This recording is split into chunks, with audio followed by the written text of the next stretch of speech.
ಉಡಾಯಿಸೋ ಖಾರ ಬಣ್ಣ ರುಚಿಯನ್ನು ನೀಡುತ್ತದೆ. ಮೆಣಸಿನ ಪುಡಿ ಚಿಂದಿ ಉಡಾಯಿಸೋ ಖಾರ ಬಣ್ಣ ರುಚಿ. ಮಲೆನಾಡು ಹಾಗೂ ಕರಾವಳಿ ಭಾಗದಲ್ಲಿ ಉತ್ತಮ ಮಳೆ ಆಗ್ತಾ ಇರೋದಾಗಿ ಕಲ್ಯಾಣ ಕರ್ನಾಟಕದ ಜೀವನಾಡಿಗಿರತಕ್ಕಂಥ ತುಂಗಭದ್ರಾ ಡ್ಯಾಮ್ಗೆ ಸಾಕಷ್ಟು ನೀರು ಹರಿದು ಬರ್ತಾ ಇರುವಂಥದ್ದು ತಾವು ದೃಶ್ಯದಲ್ಲೂ ಕೂಡ ಗಮನಿಸಬಹುದು.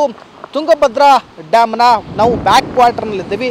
ತಾವು ದೃಶ್ಯದಲ್ಲಿ ಗಮನಿಸ್ಬೋದು, ಒಂದು ರೀತಿ ಸಾಕಷ್ಟು ಸಮುದ್ರದ ರೀತಿ ಒಳಗಡೆ ತುಂಗಭದ್ರಾ ಡ್ಯಾಮ್ನ ಹಿನ್ನೀರು ಕಂಗೊಳಿಸ್ತಾ ಇದೆ. ಅಂದರೆ ಈಗಾಗಲೇ 50ಕ್ಕೂ ಹೆಚ್ಚು TMC ನೀರು ಸಂಗ್ರಹ ಆಗಿರುವಂಥದ್ದು. ಅಂದರೆ ಪ್ರಮುಖವಾಗಿ ಸುಮಾರು 105 TMC ಸಂಗ್ರಹ ಸಾಮರ್ಥ್ಯನ ಹೊಂದಿರತಕ್ಕಂತಹ ತುಂಗಭದ್ರಾ ಡ್ಯಾಮ್ನಲ್ಲಿ ಈಗಾಗಲೇ 50ಕ್ಕೂ ಹೆಚ್ಚು TMC ನೀರು ಸಂಗ್ರಹ ಆಗಿರುವಂಥದ್ದು. ಅಂದರೆ ಕಳೆದ 15 ದಿನಗಳ ಹಿಂದುಗಡೆ ಕೇವಲ 8 TMC ನೀರು ಮಾತ್ರ ಈ ತುಂಗಭದ್ರಾ ಡ್ಯಾಮ್ನಲ್ಲಿತ್ತು. ಆದರೆ ಈಗ 15 ದಿನಗಳ ಹಿಂದುಗಡೆ ಸಾಕಷ್ಟು ಪ್ರಮಾಣದಲ್ಲಿ ಮಲೆನಾಡು ಮತ್ತು ಕರಾವಳಿ ಭಾಗದಲ್ಲಿ ಅತಿ ಹೆಚ್ಚು ಪ್ರಮಾಣದಲ್ಲಿ ಮಳೆ ಬರ್ತಾ ಇದೆ.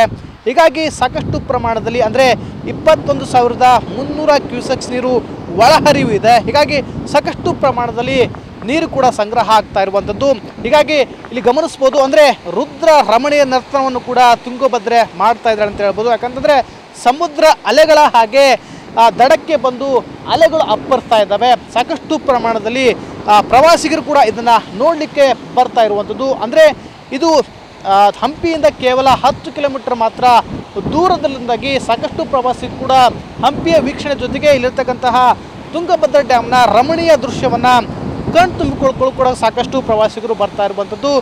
ಜೊತೆಗೆ ಈ ತುಂಗಭದ್ರಾ ಡ್ಯಾಮಿನ ಪ್ರಮುಖ ಜಿಲ್ಲೆಗಳಲ್ಲಿ ಯಾವ್ಯಾವ ರೀತಿ ನೀರು ಹರಿತಾ ಹೋಗ್ತದೆ ಅಂದರೆ ಸುಮಾರು 1 ಲಕ್ಷಕ್ಕೂ ಅಧಿಕ ಎಕರೆ ಪ್ರದೇಶಕ್ಕೆ ಈ ತುಂಗಭದ್ರಾ ಡ್ಯಾಮ್ನಿಂದಾಗಿ ನೀರು ಹರಿತಾ ಹೋಗ್ತದೆ. ಅಂದರೆ ಬಳ್ಳಾರಿ ಆಗಿರ್ಬೋದು, ಕೊಪ್ಪಳ ಆಗಿರ್ಬೋದು, ರಾಯಚೂರು ಆಗಿರ್ಬೋದು ಮತ್ತು ವಿಜಯನಗರ ಜಿಲ್ಲೆಯಲ್ಲಿ ಸಾಕಷ್ಟು ಲಕ್ಷಕ್ಕೂ ಅಧಿಕ ಜಮೀನುಗಳಿಗೆ ನೀರು ಕೂಡ ಹೋಗ್ತಾ ಇದೆ. ಹೀಗಾಗಿ ಇದೇ 27ನೇ ತಾರೀಕು ವಿಧಾನಸಭೆಯಲ್ಲಿ ನೀರಾವರಿ ಸಲಹಾ ಸಮಿತಿಯನ್ನು ಕೂಡ ಈಗಾಗಲೇ ರಾಜ್ಯ ಸರ್ಕಾರ ಕರೆದಿರುವಂಥದ್ದು. ಆ ಸಭೆಯಲ್ಲಿ ಇನ್ನೇನು ಕೆಲವೇ ದಿನಗಳಲ್ಲಿ ಕೂಡ ತುಂಗಭದ್ರಾ ಡ್ಯಾಮ್ಗೆ ಹೊಂದ್ಕೊಂಡಿರ್ತಕ್ಕಂತಹ ಕಾಲುವೆಗಳಿಗೆ ಸಾಕಷ್ಟು ನೀರನ್ನು ಬಿಡುಗಡೆ ಕೂಡ ಮಾಡ್ತಾರೆ. ಹೀಗಾಗಿ ರೈತರಲ್ಲಿ ಒಂದು ರೀತಿ ಮಂದಹಾಸ ಮೂಡಿದರೆ, ಮತ್ತೊಂದು ಕಡೆ ಪ್ರವಾಸಿಗರಲ್ಲಿ ಕೂಡ ಸಾಕಷ್ಟು ಒಂದು ರೀತಿ ಮನಮೋಹಕ ದೃಶ್ಯವನ್ನು ಕಣ್ತುಂಬಿಕೊಳ್ಳಲು ಸಾಕಷ್ಟು ಪ್ರವಾಸಿಗರು ಬರ್ತಾ ಇದ್ದಾರೆ. ಅಂದರೆ ಬ್ಯಾಕ್ ವಾಟರ್ಗೆ ಬಂದು ಈ ರುದ್ರ ರಮಣೀಯ ದೃಶ್ಯವನ್ನು ಕೂಡ ಕಣ್ತುಂಬಿಕೊಳ್ತಾ ಇದ್ದಾರೆ. ಇನ್ನೇನು ಕೆಲವೇ ದಿನಗಳಲ್ಲಿ ಅತಿ ಹೆಚ್ಚು ಅಂದರೆ ಮಲೆನಾಡು ಭಾಗದಲ್ಲಿ ಅತಿ ಹೆಚ್ಚು ಪ್ರಮಾಣದಲ್ಲಿ ಮಳೆ ಬೀಳ್ತಾ ಹೋದರೆ ಇನ್ನಷ್ಟು ನೀರು ಕೂಡ ಸಂಗ್ರಹ ಆಗ್ತಾ ಹೋಗ್ತದೆ.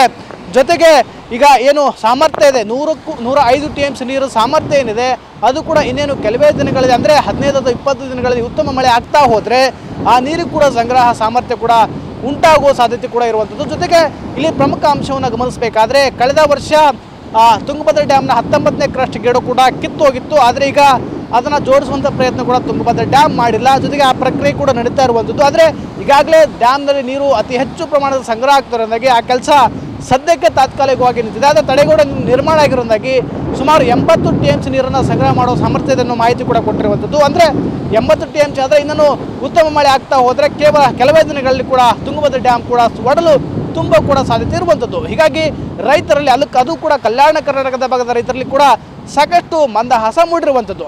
ಕ್ಯಾಮ್ರಾ ಪರ್ಸನ್ ಮತನ ಜೊತೆ ವಿನಾಯಕ ಬಿಡಿಗರ, TV9 ವಿಜಯನಗರ.